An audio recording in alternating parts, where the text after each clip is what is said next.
પોરબંદરના ભીમ મહોત્સવ સમિતિ દ્વારા ડોક્ટર આંબેડકર બગીચા અને તેમના બાવલા રિનોવેશન કરવા મેયરને રજૂઆત કરવામાં આવી છે। જોકે અગાઉ પણ આ સંસ્થા દ્વારા રજૂઆત કરવામાં આવી હતી, ત્યારે હવે તાકીદે આ બગીચાના સમારકામની માંગ ઉઠી છે।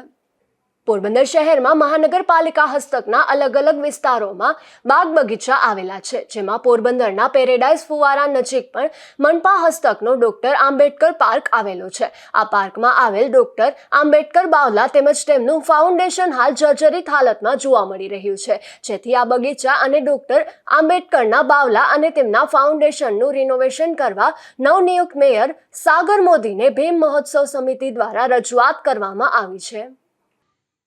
હાલમાં જ હમણાં મહાનગરપાલિકાની અંદરમાં આપણા મેયર શ્રી આવ્યા હોય સાગરભાઈ, અને સાગરભાઈ સારા વ્યક્તિત્વ રીતે પ્રખ્યાત માણસ છે, અને હમણાં અમારે બાબા સાહેબના જે પ્રતિમા છે ત્યાં જે એનું સ્ટેન્ડ છે, સ્ટેન્ડ ટૂંકું પડે અને અમે ખખડધજ જટણ થઈ ગયું છે। તો આગામી દિવસોમાં જો એ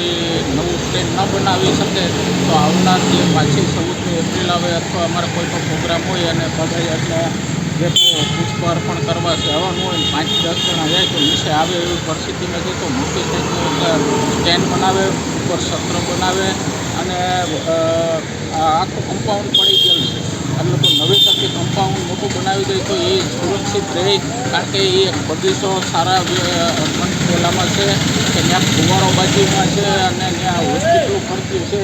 એસટી કચેરી બાજુમાં છે, અને એટલે ત્યાં શોભિતું છે, ત્યાં માણસોનો આવરો જાવરો રહેતો હોય તો મારું કહેવાનું છે કે એનું કમ્પાઉન્ડ સારી રીતે બનાવી દે અને જેટલી સારી રીતે અટાણે જે ગ્રાન્ટો બગીચાઓની ફાળવવામાં આવેલ છે તો આ બાબા સાહેબનો રિનોવેશન માટે અવારનવાર અમે માંગણી કરવામાં આવે કે ભાઈ આ નવેસરથી બનાવી આપો, તો આ બનાવી આપે તો અમારી નરમ અરજ છે જે મેયર સાહેબને, એટલે વહેલી તકે આ કરી દે। કારણ કે મેં અવારનવાર હમણાં અમે 3-4 વખત રજૂઆત કરીને લેખિતમાં અરજી પણ કરેલ હોય ભીમ મહોત્સવ સમિતિ દ્વારા, એટલે અમારી ભીમ મહોત્સવ સમિતિ દર વખતે આ જે રજૂઆત કરે છે તો એને અનુલક્ષીને જો આ કામ વહેલી તક કરે એવી અમારી અપેક્ષા છે। ભીમ મહોત્સવ સમિતિ દ્વારા અગાઉ પણ આ બગીચાના રિનોવેશન કરવા રજૂઆત કરવામાં આવી હતી, પરંતુ મનપા દ્વારા કોઈ કાર્યવાહી કરવામાં ન આવી હતી। નિપુલ પોપટ સાથે અશોક થાનકી, ગુજરાત ન્યૂઝ, પોરબંદર।